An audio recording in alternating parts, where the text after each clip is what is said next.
Taste the Daily.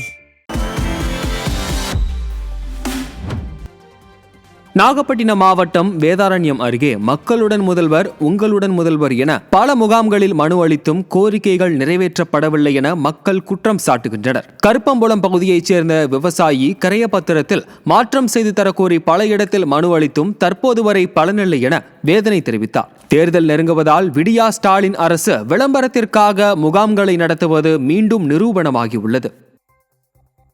Thiruvarur அரசு மருத்துவமனை அருகே உள்ள வடிகால் வாய்க்காலில் கழிவு நீருடன் நெகிழி குப்பைகள் சேர்ந்து துர்நாற்றம் வீசுவதால் மருத்துவமனைக்கு வரும் ஆயிரக்கணக்கான நோயாளிகள் அவதியடைந்து வருகின்றனர்.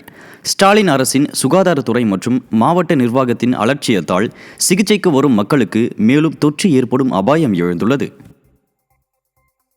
நாகப்பட்டினம் மாவட்டம் வேளாங்கண்ணி அருகே பொதுமக்களின் எதிர்ப்பை மீறி மாவட்ட ஆட்சியர் ஏரிகளை குவாரி அமைத்து விற்பனை செய்வதாக விவசாய சங்க தலைவர் PR பாண்டியன் குற்றம் சாட்டினார். பிரதாப ராமபுரம் ஊராட்சியில் சின்னேரியில் தொடர்ந்து சவுடு மண் எடுக்கப்படும் நிலையில் அப்பகுதியில் விவசாய சங்க தலைவர் ஆய்வு செய்தார். விடிய அரசு அதிகாரிகள் பொதுமக்களின் நலனில் அக்கறையின்றி செயல்படுவதாக குற்றம் சாட்டினார். தற்போது கிராமத்தின் மையப்பகுதியில் இந்த பிரதாம ராமபுரம் கிராமத்தில் மையப்பகுதியில் இருக்கிற இந்த ஏரி சுமார் 50 ஏக்கர் பரப்பளவில் இருக்கிறது. இந்த ஏரியும் இன்றைக்கு நல்ல சுவையான நீரை காவிரி நீரை கொண்டு வந்து நிரப்பி கடல் நீர் உட்புகுவதை தடுத்து இந்த கிராமத்தில் இருக்கிற நிலத்து நீரை பயன்படுத்தி தான் இன்று வரையிலும் இந்த பிரதாப ராமபுரத்தில் வாழுகிற 8000 வாக்காளர்கள் 4000 குடும்பங்கள் குடிநீராக பயன்படுத்தி வருகிறார். இந்த ஏரிகளை மாவட்ட ஆட்சியர் நேரடியாக குவாரி விற்பனையில் ஈடுபட்டிருக்கிறார்.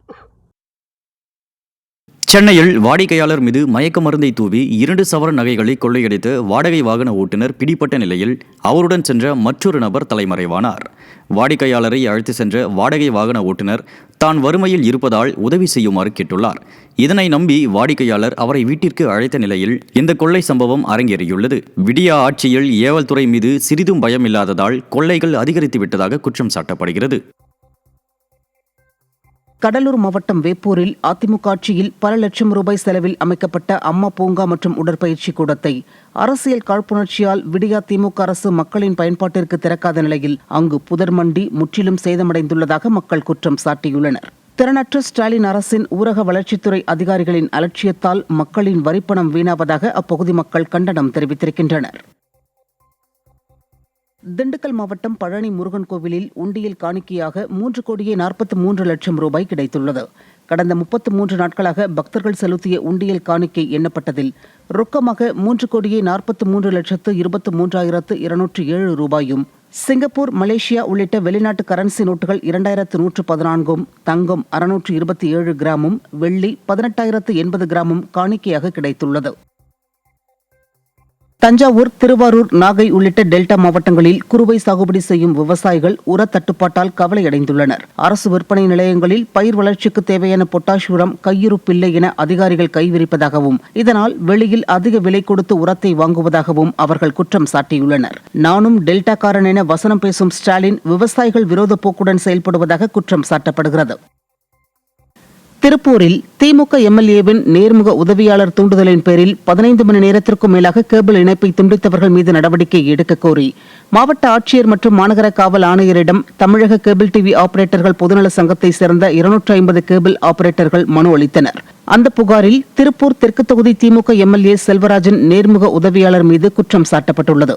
இதே நிலை தொடர்ந்தால் கேபிள் ஆபரேட்டர்களை ஒன்றிணைத்து கோட்டை நோக்கி பேரணி நடத்தப்போவதாக விடியா ஸ்டாலின் அரசுக்கு அவர்கள் எச்சரிக்கை விடுத்தனர். அரசு கேபிள் என்கின்ற போர்வையில் சூர்யா என்கின்ற நபர் 4-5 நபர்களை திரட்டி கொண்டு வந்து ஒயரை வெட்டியதாக கூறுகிறார்கள். போலீஸ் தக்க நடவடிக்கை எடுத்து இந்த தொழிலை நம்பியுள்ள 350 கேபிள் டிவி ஆபரேட்டர் குடும்பங்களையும் அவர்களை நம்பியுள்ள ஊழியர்களையும் காக்கும் கடமையை செய்ய. தென்காசி மாவட்டம் செங்கோட்டை பகுதியில் விநாயகர் சதுர்த்தியை முன்னிட்டு விநாயகர் சிலை தயாரிப்பு பணிகள் தீவிரமாக நடைபெற்று வருகிறது. இளஞ்சி, தேன்பொத்தை உள்ளிட்ட பகுதிகளில் ரசாயனம் தவிர்த்து களிமண்ணால் பல்வேறு வடிவங்களில் விநாயகர் சிலைகள் தயாரித்து வர்ணம் பூசப்படுகிறது. இதனிடையே குறைந்த விலையில் களிமண் கிடைக்கவும் நிதி உதவி வழங்கவும் விடிய அரசுக்கு மண்பாண்ட தொழிலாளர்கள் கோரிக்கை விடுத்துள்ளனர்.